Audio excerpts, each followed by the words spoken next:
कहानी की शुरुआत में हम जेल के अंदर एक लंबे और मजबूत आदमी को देखते हैं जो बाकी कैदियों के साथ थप्पड़बाजी का मुकाबला कर रहा होता है। देखने में ये आदमी हमें काफी ताकतवर नजर आ रहा था, लेकिन जैसे ही उसके साथ मुकाबला कर रहा मोटा आदमी शिक उसे एक थप्पड़ मारता है, वो चारों खाने चित्त हो जाता है। जिसके बाद शिक खुद को जेल का सबसे ताकतवर कैदी मान लेता है, क्योंकि कोई भी उसकी ताकत देखकर अब उसके साथ मुकाबला करने को तैयार नहीं था। लेकिन तभी अचानक कैदियों की भीड़ के बीच से एक दुबला पतला मासूम चेहरे वाला लड़का ह्युनसू उसके साथ मुकाबला करने के लिए आगे आता है, जिसे देखकर सभी के सभी कैदी उसका मजाक उड़ाने लगते हैं। सबको लग रहा था कि ये बच्चा तो फूंक मारने से ही उड़ जाएगा, लेकिन फिर भी ये मुकाबला करने आ गया। लेकिन ह्युनसू को शिक से जरा भी डर नहीं होता और वो मुकाबले के लिए तैयार होता है। और हाँ, ह्युनसू कोई आम लड़का नहीं है, जिसके बारे में हम आगे जानेंगे। खैर, शिक और ह्युनसू पहले थप्पड़ मारने के लिए स्टोन पेपर सिजर्स खेलते हैं, जिसमें ह्युनसू हार जाता है और पहला थप्पड़ उसी को खाना पड़ता है, जो इतना जोरदार था कि वो पूरी तरह से लड़ खड़ा जाता है। लेकिन फिर भी वो अड़ा रहता है और अब उसकी बारी है। ह्युनसू अपनी पूरी ताकत से शिक के मुंह पर करारा और जोरदार वार करता है, लेकिन शिक को उसके हमले से कुछ खास फर्क नहीं पड़ता। ये मुकाबला तब तक चलता है जब तक दोनों में से एक हार नहीं मान लेते। लेकिन आखिर में ह्युनसू चीटिंग करता है और थप्पड़ के बजाय मुक्के से शिक पर हमला करता है, जिससे शिक जमीन पर गिर जाता है। वही इस मुकाबले को देख रहा एक कैदी हान ह्युनसू की चीटिंग पकड़ लेता है, जो उसे काफी पसंद आती है। वही शिक एक बच्चे से पिटने के बाद हाथापाई पर उतर जाता है। पास में खड़े उसके चेले भी ह्युनसू पर हमला कर देते हैं।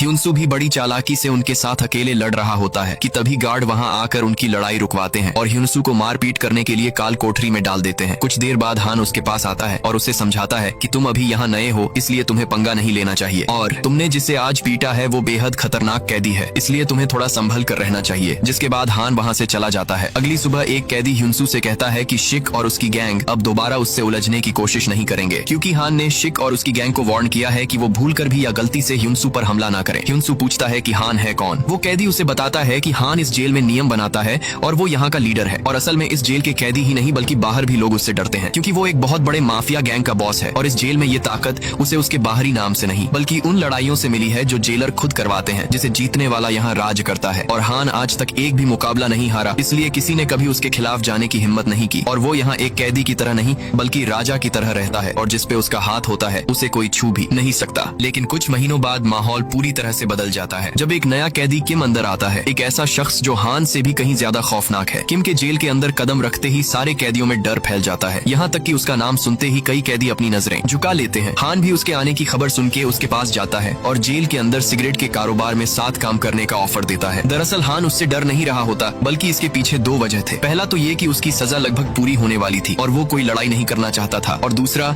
कि वो अपने दुश्मन और उनके चालों को अच्छी तरह समझता है, फिर वो अपने असली रूप में आता है। लेकिन किम को उसके इस ऑफर में कोई दिलचस्पी नहीं थी। उसी वक्त हान का आदमी एक बुरी खबर लाता है कि उनके सबसे खास आदमी को पकड़ लिया गया है। हान जल्दी से उसके पास जाता है और देखता है कि जेलर ने उसे पीट पीट कर अधमरा कर दिया है, यानी कि अब जेलर हान के साथ नहीं बल्कि किम के साथ मिल चुका है। हान ये सब देखकर जेलर पर गुस्सा हो जाता है, लेकिन जेलर गार्ड से कहकर हान को बुरी तरह पिटवाना शुरू कर देता है और आखिरी में उसे भी काल कोठरी में डलवा देता है। कुछ दिन काल कोठरी में बिताने के बाद जब हान बाहर आता है तो उसकी हालत बहुत खराब हो चुकी होती है। लेकिन तभी हम देखते हैं शिक को, जो हान से कभी डरा करता था, आज वो हान को जान से मारने की कोशिश करता है। लेकिन ह्युनसू अचानक उसे हमला करते देख लेता है और उसे धक्का देकर हान की जान बचा लेता है। जिसके बाद जेलर दोनों को पकड़ लेता है और ह्युनसू से पूछता है कि तुम्हारे पास कोई सबूत है कि शिक ने हान पर हमला किया है, जबकि जेलर सब कुछ जानता था, लेकिन वो किम के कहने पर शिक को बचाना चाहता था। कुछ देर बाद ह्युनसू हान से मिलने उसके सेल में जाता है, जहाँ पर हान ने उससे पूछा कि तुमने मेरी जान क्यों बचाई। ह्युनसू ने जवाब दिया कि वो लोगों की मदद करने से कभी पीछे नहीं हटता, क्योंकि ये सब उसकी माँ ने उसे सिखाया है। उसके इस जवाब से दोनों का रिश्ता और भी मजबूत हो जाता है। अगले दिन दोनों सीधे जेलर के पास जाते हैं। ह्युनसू जेलर से कहता है कि उसे स्मगलिंग की रिपोर्ट करनी है, जो कई दिनों से इस जेल में खुलेआम हो रहा है। ह्युनसू कहता है कि उसके पास इस चीज का सबूत भी है, जिसे देखकर जेलर के पैरों तले जमीन खिसक जाती है। दरअसल ये सब हान ने ही ह्युनसू को जेलर से कहने को कहा था। उस फोटो में जेलर भी साफ नजर आ रहा था। ये सब देखकर जेलर ह्युनसू को थप्पड़ मार देता है। हान भी जवाबी तौर पर जेलर को थप्पड़ मारता है और उसे धमकाते हुए कहता है कि अगर उसके आदमियों ने इन फोटो को जांच कमेटी को भेज दिया तो सबसे पहले जेलर पे ही सवाल उठेंगे और उसकी कुर्सी भी चली जाएगी। बुरी तरह फंसने के बाद जेलर आखिरकार दोबारा हान की साइड हो गया। वहीं ये खबर सुनते ही किम की हालत पतली होने लगी थी। हान ने भी मौका देखकर किम और सिक को जेल के किचन में बंदी बना लिया और उन्हें टॉर्चर करना शुरू कर दिया।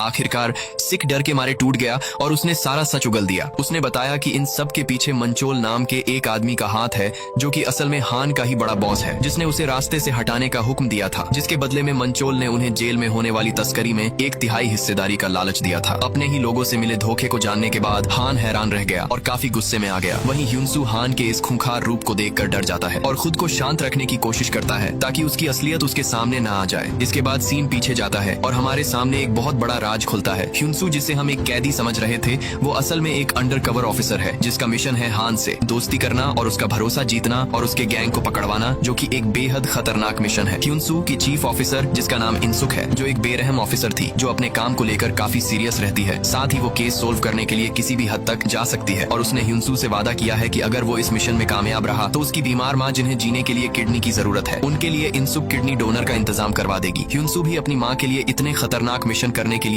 राजी हो जाता है। सीन शिफ्ट होता है जहाँ ह्युनसू ने पूरी तरह से हान का भरोसा जीत लिया था। इसी बीच ह्युनसू को इंसुक का फोन आता है, जो बताती है कि उसकी माँ के लिए डोनर मिल चुका है। साथ ही वो उसे उसका मिशन याद दिलाती है और उसे पूरा करने को कहती है। कुछ देर बाद हान से मिलने उसके बॉस का भतीजा ब्युंग आता है, जो हान का दोस्त है, जो अपने चाचा से गहरी नफरत करता है, क्योंकि उसके चाचा ने उसे एक बार सबके सामने उसे बुरी तरह कूट दिया था, जो उसे पसंद नहीं आया। ब्युंग को पता चल चुका था कि उसका चाचा हान को मारना चाहता है, इसीलिए ब्युंग अब हान के साथ मिलकर उसके पूरे माफियागिरी को साफ करना चाहता है। हान भी उसकी साइड हो जाता है, लेकिन पूरी सावधानी के साथ, क्योंकि उसे ये अच्छे से पता था कि उसके गैंग के लोग किसी के सगे नहीं हैं। यहाँ तक कि उसे ह्युनसू पर भी शक था, जिसके बारे में हान ने पहले ही ब्युंग को पता लगाने को कहा था, लेकिन वो उसके बारे में कुछ खास पता नहीं लगा सका। दूसरी तरफ ह्युनसू काफी खुश था इस बात से कि आखिरकार उसकी माँ अब ठीक हो जाएगी, लेकिन उसकी ये खुशी ज्यादा देर नहीं टिकती। अगले ही पल उसे पता लगता है कि उसकी माँ का एक्सीडेंट हो चुका है और वो ह्युनसू को छोड़कर जा चुकी है। इस खबर से ह्युनसू पूरी तरह टूट जाता है। हान भी उसे इस तरह से टूटा हुआ देख परेशान हो जाता है। खुद को शांत करने के बाद ह्युनसू ने इंसुक को फोन किया और उससे गिड़गिड़ाते हुए कहा कि उसे एक दिन के लिए जेल से निकलवाया जाए, ताकि वो अपनी माँ के अंतिम संस्कार में शामिल हो सके, क्योंकि उसकी माँ ही थी जो उसके लिए सब कुछ थी। लेकिन जैसा कि हम जानते हैं, इंसुक एक बेरहम औरत है और उसके लिए सबसे पहले उसका मिशन आता है, इसलिए वो साफ साफ मना कर देती है। ह्युनसू लगातार उसके सामने रोता है, लेकिन वो उसकी एक नहीं सुनती। आखिरी में ह्युनसू ने धमकी दी कि अगर उसे नहीं छोड़ा गया तो वो हान को सब कुछ बता देगा, लेकिन इंसुक उल्टा उससे कहती है कि अगर उसने ऐसा किया तो उसका पुलिस रिकॉर्ड मिटा दिया जाएगा और वो एक मुजरिम बनकर जेल में सड़ता रहेगा। ह्युनसू सोच भी नहीं सकता था कि उसकी चीफ इतनी घटिया किस्म की ऑफिसर है। ह्युनसू इस बात से इतना ज्यादा गुस्से में था कि जब हान उसके दर्द को कम करने उसके पास आया तो पहले उसने हान को जाने को कहा, लेकिन जब वो नहीं गया तो उसने हान के साथ मारपीट करना चालू कर दिया।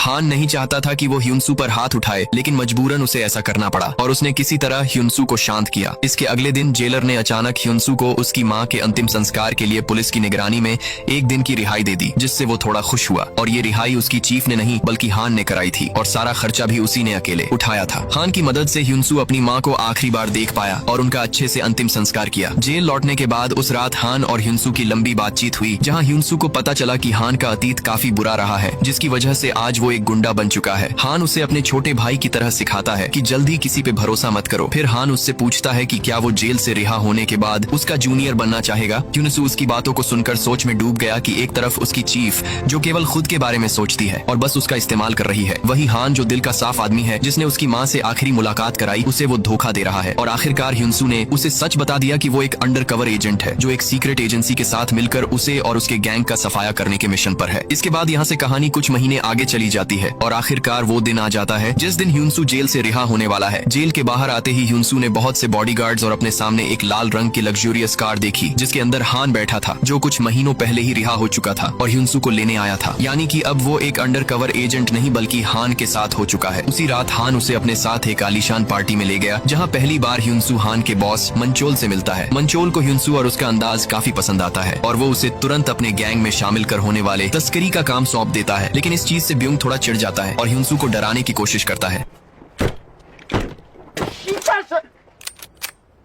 ब्यूंग को बिल्कुल भी अंदाजा नहीं था कि ह्युनसू उससे डरने के बजाय उसी की बंदूक उसी पे तान देगा और उसके इसी अंदाज की वजह से मानचोल ने तुरंत अपने गैंग में शामिल किया है। खैर हान उसे शांत करता है, लेकिन मंचोल ब्यूंग के इस बर्ताव से गुस्सा हो जाता है और सबके सामने उसे 2-4 रेपड़ दे देता है। लेकिन अगले दिन मंचोल ब्यूंग को बुलाता है और उससे कहता है कि वो उसकी जगह कभी नहीं छिनेगा, लेकिन इसके लिए उसे अगले डील के बाद हान को खत्म करना होगा। मानचोल को लग रहा था कि हान उसे अपने बॉस की तरह नहीं देखता, बल्कि वो खुद को गैंग का बॉस मानता है और आने वाले दिनों में हान ही उसे खत्म न कर दे, इससे पहले वो उसे रास्ते से हटाना चाहता है। मंचोल उसे समझाता है कि सामान को चेक पोस्ट से निकालने के लिए उन्हें चोई नाम के एक गुंडे का स्टैंप चाहिए जो एक कमीना इंसान है। इसके बाद ब्यूंग, हान और ह्युनसू चोई के ठिकाने पर पहुंचते हैं उससे स्टैंप लेने के लिए। इस तरफ पुलिस भी उनकी हर हरकत पर नजर रख रही थी, क्योंकि ह्युनसू अभी भी इनसुक के संपर्क में था, यानी कि अभी भी वो अपने मिशन पर है और हान से उसकी दोस्ती केवल एक नाटक है और उसके घड़ी में ट्रैकिंग डिवाइस लगा था। अंदर ह्युनसू चोई से स्टैंप खरीदने की कोशिश कर रहा था, लेकिन चोई उसे स्टैंप देने से मना कर देता है, जिसके बाद ह्युनसू ने गुस्से में चोई के एक हाथ में चाकू घुसा दिया। फिर क्या चोई के गुंडे उस पर टूट पड़े और उनके बीच लड़ाई शुरू हो गई। बाहर इंतजार कर रहे ब्यूंग और हान को एहसास हुआ कि कोई पुलिस को खबर दे रहा है, लेकिन इससे पहले वो वहाँ से निकल पाते तभी चोई के ढेर सारे गुंडे वहाँ पहुँच जाते हैं। हान भी अपने आदमियों के साथ उन पे हमला कर देता है।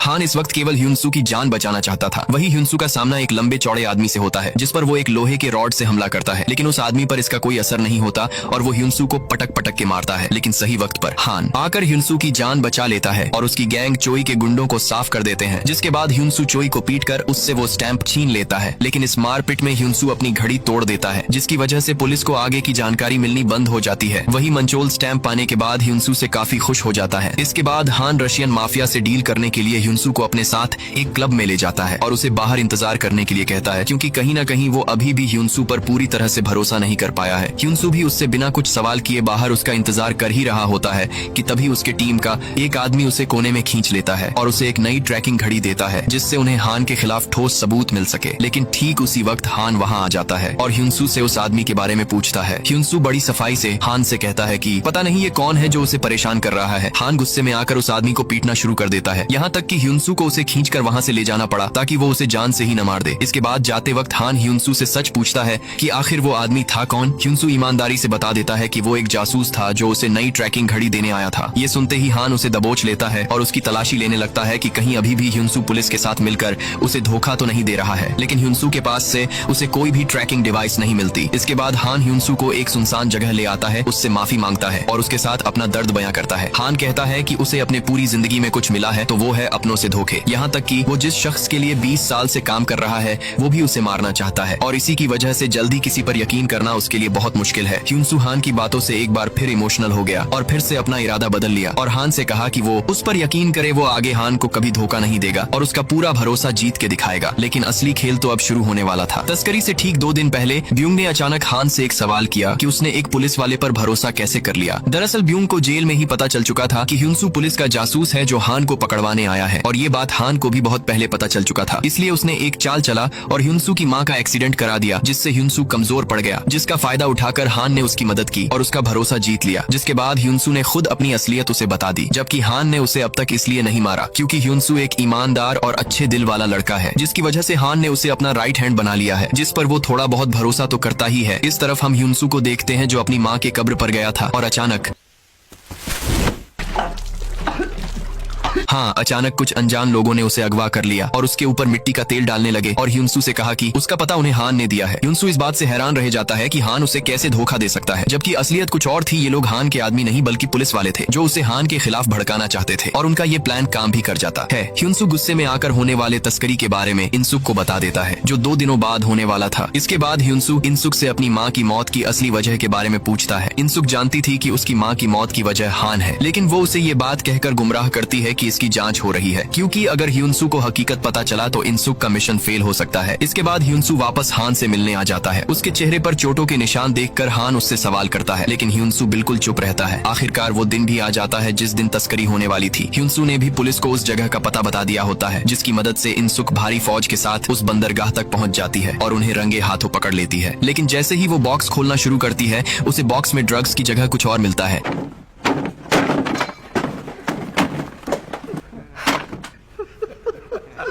दरअसल ह्युनसू ने हान के साथ मिलकर उन्हें गुमराह कर दिया था और पहले ही सारा ड्रग्स समुद्र में फेंक दिया था। कोई सबूत न मिलने की वजह से इनसुक के पास उन्हें छोड़ने के अलावा कोई चारा नहीं बचा था। इसके बाद मंचोल और हान तस्करी पूरा होने के बाद जश्न मनाते हैं, लेकिन जैसे ही मंचोल हान को शराब उठाने के लिए कहता है, हान उससे कहता है कि वो मुर्दों के साथ शराब नहीं पीता। मंचोल को कुछ समझ आता इससे पहले।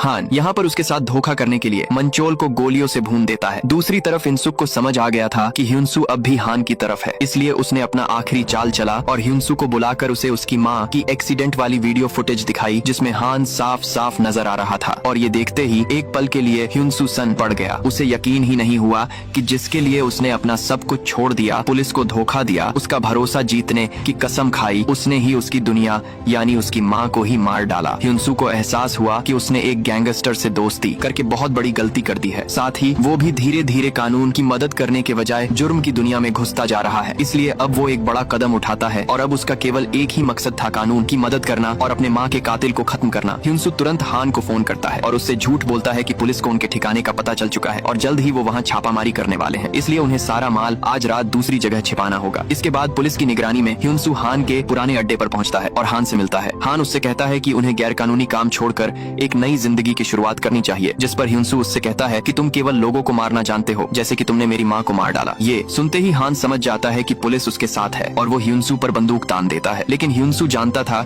कि वो उसे नहीं मारने वाला, क्योंकि उसे यहाँ से भागने के लिए ह्युनसू को मोहरा बनाना होगा। तभी अचानक पुलिस अंदर घुस आती है, लेकिन उन्हें वहाँ केवल ह्युनसू दिखाई देता है। तभी पीछे से हान छिपकर उन पुलिस वालों को गोली मार देता है, लेकिन एक पुलिस वाला ह्युनसू को मोहरा बना लेता है और उसका गला दबाने लगता है और हान को बाहर आने के लिए कहता है। ह्युनसू को मुश्किल में देख हान से रहा नहीं गया और वो तुरंत बाहर आकर उस पुलिस वाले को मार देता है। यहाँ हान चाहता तो ह्युनसू को भी मार सकता था, लेकिन उसने ऐसा नहीं किया और चुपचाप वहाँ से निकल गया। लेकिन रास्ते में इनसुक मौका देखकर हान को अपनी गाड़ी से कुचल देती है और उसके जेब में सबूत के तौर पर ड्रग्स ढूंढने की कोशिश करती है। लेकिन जब हान के जेब से कोई सबूत नहीं मिलता तो वो उसकी कार को चेक करने लगती है। तभी ह्युनसू वहाँ आकर इनसुक को गोली मार देता है, क्योंकि कहीं न कहीं वो भी उसकी माँ की मौत की जिम्मेदार थी। इसके बाद ह्युनसू हान के पास आता है और उसके साथ बिताए आखिरी पलों को याद करते हुए उससे कहता है कि हान की दोस्ती केवल एक झूठ थी और उसने केवल उसका इस्तेमाल किया है। और ये सब ह्युनसू हान से इसलिए कह रहा था क्योंकि अपनी माँ के बाद उसे किसी पर भरोसा था तो वो था हान पर। जिसके बाद ह्युनसू हान को आखिरी अलविदा कहकर उसके मुंह और नाक बंद कर देता है, जिससे उसकी मौत हो जाती है। और आज की हमारी ये कहानी यहीं पर खत्म होती है, जो एक अंडरकवर एजेंट और एक गैंगस्टर की दोस्ती पर बेस्ड थी, जिससे हम सीखते हैं कि जल्दी हमें किसी पर भरोसा नहीं करना चाहिए, क्योंकि आज की दुनिया में हम जिस पे सबसे ज्यादा भरोसा करेंगे वही हमारा भरोसा तोड़ेगा। तो चलो मिलते हैं एक और दमदार कहानी के साथ। Take care, bye bye.